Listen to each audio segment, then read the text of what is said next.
सितंबर world physiotherapy day है, तो SK Mandal group of institutions के अंतर्गत आने वाले सभी संस्थानों के छात्रों और शिक्षकों का क्या बोलना चाहते हैं? आज सर्वप्रथम यहाँ उपस्थित सभी प्रिंट एवं इलेक्ट्रॉनिक मीडिया के मेरे सहयोगी आप सबों को और आप सबों के दर्शकों को मैं सर्वप्रथम नमस्कार करता हूँ। आज वर्ल्ड फिजियोथेरेपी डे है। पूरे विश्व में आज के दिन फिजियोथेरेपी दिवस के रूप में मनाया जाता है। सबसे महत्वपूर्ण बात जो आज की है फिजियोथेरेपी से संबंधित, जब किसी भी कोई बड़ा बीमारी होता है लोगों को समाज में, एलोपैथिक के साथ साथ कुछ फिजियोथेरेपी के माध्यम से उनका उपचार कराया जाता है। और बहुत ऐसे भी बीमारी होता है जिसका सिर्फ फिजियोथेरेपी में ही उपचार होता है। तो फिजियोथेरेपी एक ऐसा सब्जेक्ट है जिसके माध्यम से जो मरीज नहीं ठीक होते हैं बहुत सारे बीमारी में, वो इसके माध्यम से ठीक होते हैं। हमारे SK Mandal group of institution के द्वारा संचालित सभी संस्थान जो है, सभी पाँचों संस्थान में ये फिजियोथेरेपी का प्रशिक्षण दिया जाता है और सभी पाँचों संस्थान के छात्र छात्राओं के द्वारा एक उत्सव के रूप में इसको मनाया गया और बाहर प्रभात फेरी के माध्यम से भी सभी जगह दिखाया गया फिजियोथेरेपी का क्या इम्पोर्टेंस होता है।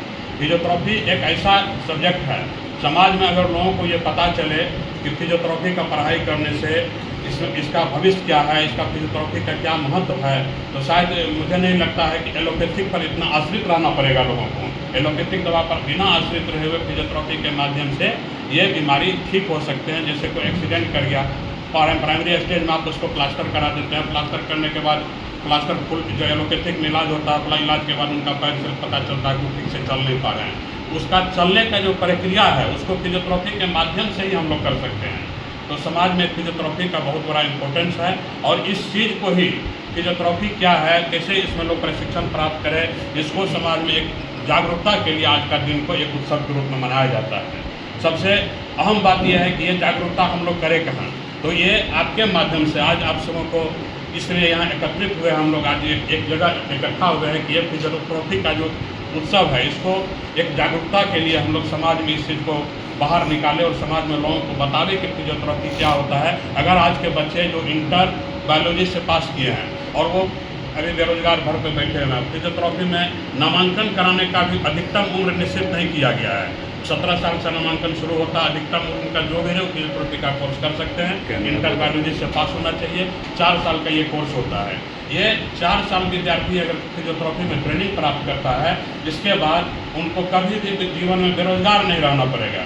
आज एक बेरोजगारी की बहुत बड़ी समस्या है, जो लोग कहता है कि नौकरी नहीं है, नौकरी नहीं है। नौकरी तो खुद आपके पीछे खड़ा है, आपको ढूंढना है कि हम कौन सा ऐसा कोर्स करें जिसमें हमको नौकरी तो खुद ब खुद काम करके नौकरी की तरह हमको पैसा मिला। अगर सरकारी नौकरी ना मिले तो भी ठीक है, नहीं मिला तो भी ठीक है, अपना घर यापन अपना रोजगार की हमको जीवन में कभी चिंता नहीं करना पड़ेगा।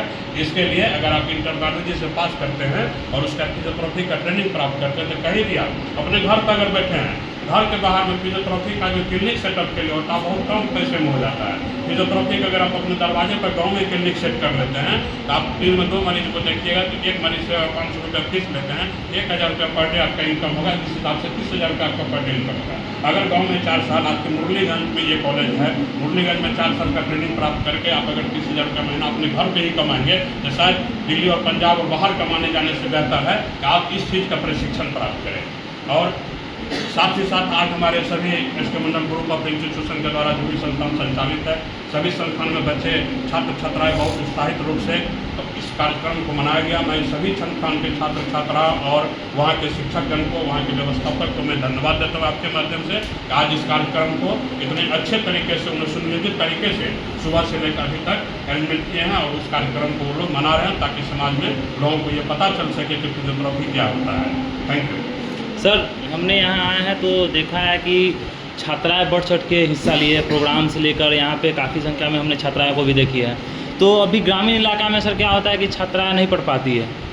जी हमारे माननीय मुख्य आप पूछ रहे हैं, ये संस्थान का स्थापना ही यहाँ पर किया गया है कि जो हमारे ग्रामीण क्षेत्र के बच्चे हैं जो बाहर नहीं जा पाते हैं पढ़ने के लिए, वो आकर के इस संस्था में प्रशिक्षण प्राप्त करें। और फिजियोथेरेपी एक ऐसा कोर्स है, आज फिजियोथेरेपी डे इसलिए हम लोग विशेष करके फिजियोथेरेपी पर जोर दे रहे हैं। फिजियोथेरेपी एक ऐसा कोर्स है जो हमारे बिहार सरकार के माननीय मुख्यमंत्री जी के एक मतलब मेधावी योजना है। सर कहीं ना कहीं माननीय मुख्यमंत्री जी बोले थे बेटी बचाओ बेटी पढ़ाओ, ये नारा ये बिल्कुल छात्रों के लिए बेटी बचाओ बेटी पढ़ाओ का नारा हमारे माननीय मुख्यमंत्री जी दिया, और उनको पढ़ाने के लिए छात्र हो या छात्रा, हमारे माननीय मुख्यमंत्री का एक ड्रीम प्रोजेक्ट जो चल रहा है अभी, जब से ये आप जान रहे हैं कि आर्थिक फल युवाओं को, उनका जो 7 निश्चय कार्यक्रम हमारे बिहार सरकार का 7 निश्चय कार्यक्रम की योजना के अंतर्गत आर्थिक फल युवाओं को बल के अंतर्गत स्टूडेंट क्रेडिट का योजना है।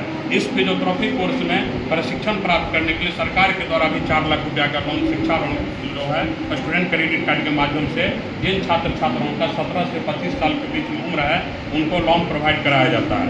और फिजियोथेरेपी कोर्स जब समाप्त होगा, समाप्त होने के उपरांत जो है वो जब 6 महीना बीतेंगे तब वो किस्त में वो पैसा उनको सरकार को वापस करना पड़ेगा। तो दोनों ही स्थिति में एक हमारे संस्थान में भी यहाँ पर जो गरीब मेधावी छात्र उनके लिए हम लोग राष्ट्रीय स्कॉलरशिप परीक्षा का आयोजन किए थे, उसके माध्यम से भी हम लोग निःशुल्क प्रशिक्षण कराए कई छात्र छात्राओं का, और सरकार के माध्यम से भी प्रशिक्षण के लिए उनको स्टूडेंट क्रेडिट कार्ड के माध्यम से ऋण दिया जा रहा है ताकि वो किसी भी छात्र छात्राओं का पढ़ाई से वंचित नहीं रहे। अच्छा सर, ये अभी चिकित्सा के क्षेत्र में देखा जाए तो फिजियोथेरेपी बहुत ही अपना इम्पोर्टेंस रखता है, तो बिहार के छात्रों को क्या संदेश देना चाहते हैं? बिहार के छात्र छात्राओं को मैं संदेश दूंगा कि अगर वो इंटर बायोलॉजी से पास करके डॉक्टरी के लाइन में, मेडिकल के लाइन में अपना भविष्य बनाना चाहते हैं, वो फिजियोथेरेपी का कोर्स करें। और इस कोर्स का भविष्य तो हम इससे पहले बता ही चुके हैं, भविष्य में इस कोर्स को करने के बाद कोई भी आदमी बेरोजगार नहीं रहेगा। वो थोड़ा सा रकम में, मतलब कम से कम आइटम सामान जो होता है, इसका जो सामान होता है फिजियोथेरेपी का क्लिनिक खोलने के लिए बहुत कम पैसे में होते हैं। वो क्लिनिक अपने दरवाजे पर बैठाएंगे और 1000 रुपया 500 रुपया कमाने के लिए उनको कहीं सोचना नहीं पड़ेगा, क्योंकि ये एक ऐसा है कि एलोपैथिक से लोगों का जैसे ही दूरी बढ़ेगा, एलोपैथिक में जो चीज़ का इलाज कम होता है उसको आप फिजियोथेरेपी के माध्यम से कर सकते हैं। इसकी समाज में हम लोगों को जानकारी देना है और फिजियोथेरेपी को बढ़ावा देना है। इसके लिए आज हम लोग इकट्ठा हुए यहाँ पे। धन्यवाद। Thank you.